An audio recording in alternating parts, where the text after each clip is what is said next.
शादी से डर। ये कहानी है दो बहनों की, रीना और गोल्डी। रीना पढ़ने में अच्छी नहीं थी, उसके जीवन का एक ही मकसद था।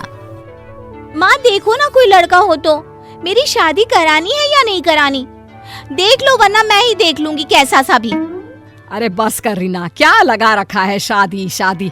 हम लोगों ने कब मना किया कि शादी नहीं करेंगे, लेकिन सही वक्त तो आने दे।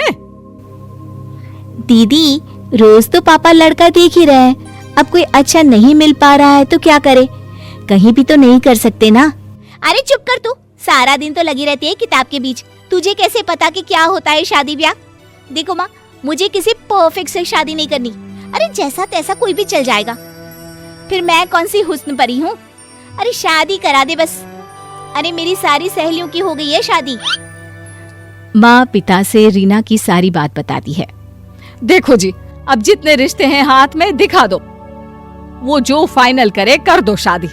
क्या करे जब रुकने को तैयार ही नहीं है। सही बोल रही हो, कल को खुद से करके आएगी तो भी दिक्कत हो जाएगी ना।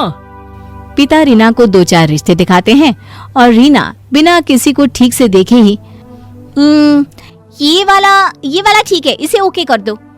अरे लेकिन बेटा, इसकी माँ बहुत तेज है। अरे पापा ठीक है ना, देख लेंगे फिर कभी।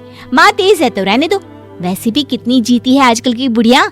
लड़के को मुट्ठी में कर लूंगी, फिर माँ वैसे ही गम में जल्दी मर जाएगी। पास खड़ी गोल्डी को भी बहन की मासूमियत में हंसी आ जाती है। रीना की शादी सौरभ से हो जाती है, जो पूरा का पूरा मम्मा बॉय होता है शादी के बाद। देखो रीना, तुमको हमेशा माँ की बात माननी होगी, वो जो बोले जैसा बोले। हाँ ठीक है ना, लेकिन तुम्हें मेरी बात माननी होगी, मैं जो बोलूं जैसा बोलूं। सौरभ को रीना की बात बिल्कुल भी फनी नहीं लगती। देखो, ये बात बात पर ही हंसा मत करो। ये क्या बोल रही हो कि मैं तुम्हारी सारी बात मानूं? हाँ, कहाँ से आई हो तुम? माँ सही कहती है, तुम मुझे मुट्ठी में रखना चाहती हो, लेकिन मैं ऐसा नहीं हूँ, समझी? सौरभ वहां से चला जाता है।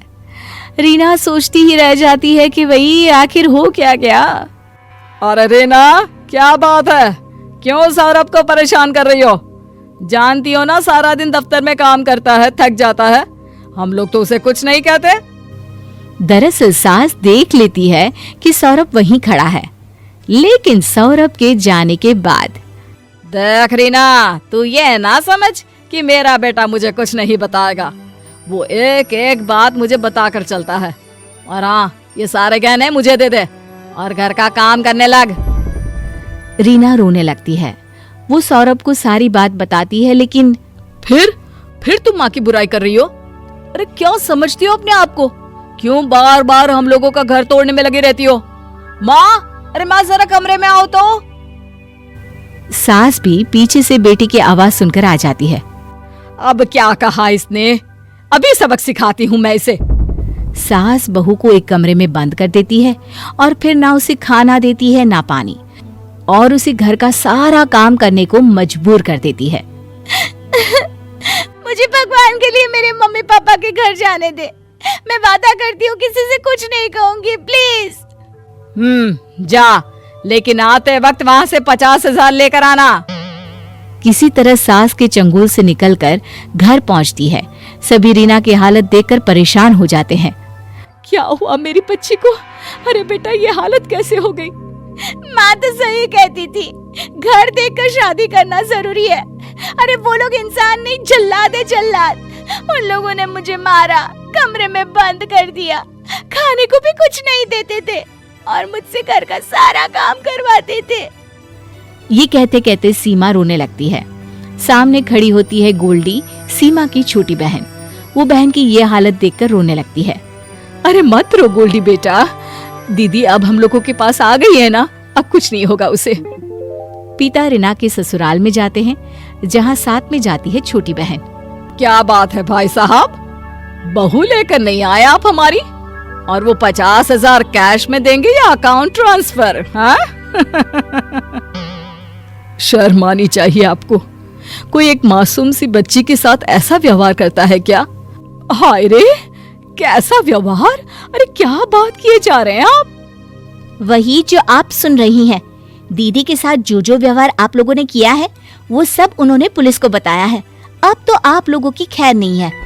सास डर जाती है। पापा पुलिस को बताने की क्या जरूरत थी जी? अरे साथ में बैठकर सुलझा लेते बात को। तभी वहाँ सौरभ आ जाता है। अरे क्या बात है, साली आई है, साली आदि घरवाली। अरे चुप कर, कुछ भी बका जा रहा है। देख तो भाई साहब क्या बोल रहे हैं। पुलिस आ रही है। हैं? मम्मा भागो, वरना पिछली 4 शादी के बारे में भी पता चल जाएगा इन लोगों को। क्या इतने फर्जी लोग हैं? वो लोग वहां से भाग जाते हैं, लेकिन तभी पुलिस आ जाती है। बाप बेटी दोनों घर आते हैं, जहां रीना को देखकर गोल्डी को पुराने दिन याद आ जाते हैं। माँ, दीदी कितनी अच्छी थी ना, कितना खुश रहा करती थी। अब तो लगता है जैसे किसी ने उनकी सारी खुशियां ही छीन ली हो। दिन बीतते हैं। एक दिन माँ कहती है, रीना तेरे लिए एक रिश्ता आया है, लड़का अच्छा है, वो तुझे खुश रखेगा। नहीं माँ, मैं कभी शादी नहीं करूंगी। शादी बहुत ही बुरी चीज होती है। मुझे तो यहीं रहने दे माँ, तू अपने पास। बेटा ऐसा नहीं है। याद कर कैसे तू शादी करने के लिए परेशान रहती थी कि तेरी सारी सहेलियों की शादी हो गई है और मेरी नहीं हुई, है ना बेटा? बेटा सोच कि वो समय फिर से आने वाला है। और नहीं तो क्या, हम लोगों के जीते जी तू सेटल हो जाए, और क्या चाहिए। तभी वहाँ पड़ोस की चाची आ जाती है, जिनका उनके घर से परिवार जैसा रिश्ता था। हाँ, बहुत बड़ी बड़ी बातें कर रही हो। अरे मैंने तो तब भी कहा था, रीना का ससुराल जैसा भी था एडजस्ट करवा देती। अरे जीते जी बेटी को सेटल देखने का शौक है तो जीते जी घर क्यों तुड़वा दिया? रीना चाची की बात सुनकर गुस्सा हो जाती है और वहाँ से चली जाती है। कोई माँ अपनी बेटी का घर तोड़ना नहीं चाहती, वो तो बस बेटी को खुश देखना चाहती है। मैंने भी वही किया। अब हमारी गुड़िया को ही देख ले, एक बार शादी की तो दोबारा पलट कर देखने भी नहीं गए कि कैसी है, किस हाल में है। फोन पर वैसे हाल चाल मिल जाता है ना, इतना ही है। अरे अपने घर खुश रहे। तभी रीना की छोटी बहन बोल पड़ती है, हाँ चाची पता है, अच्छी खासी गुड़िया की क्या हालत है, क्या हम नहीं जानते? अरे सूख कर कांटा हो गई है, कांटा। पर जाने दो चाची, तुम्हें क्या। बेटे की चाहत में 6 बेटियां भी हो गई उसे।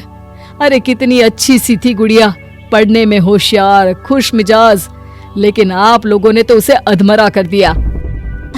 हाँ, लेकिन मेरे जीते जी मायके में तो नहीं है ना। अरे ससुराल में ही बेटियां अच्छी लगती है, मायके में नहीं। रीना सबकी बात कोने में खड़ी सुन रही होती है। देखिए चाची, ये सच है कि मैं अपनी बेटी को अपने जीते जी सेटल देखना चाहती हूँ। माना चाची, लड़कियां मायके में अच्छी नहीं लगती, लेकिन ससुराल में मरी बेटी देखने से तो अच्छा है ना कि मायके में जिंदा बेटी देखूं। बाकी चाची अपनी अपनी सोच है। मैं तो चली पूजा करने, चाय पीकर जाइएगा आप। माँ वहां से चली जाती है। रीना को माँ का फैसला सुनकर गर्व महसूस होता है, और चाची चाची को क्या समझ आया वो तो वही जाने। दोस्तों अगर आपको ये कहानी पसंद आई तो इसे लाइक करें, शेयर करें और कमेंट करके बताएं कि कहानी में आपको सबसे अच्छा क्या लगा।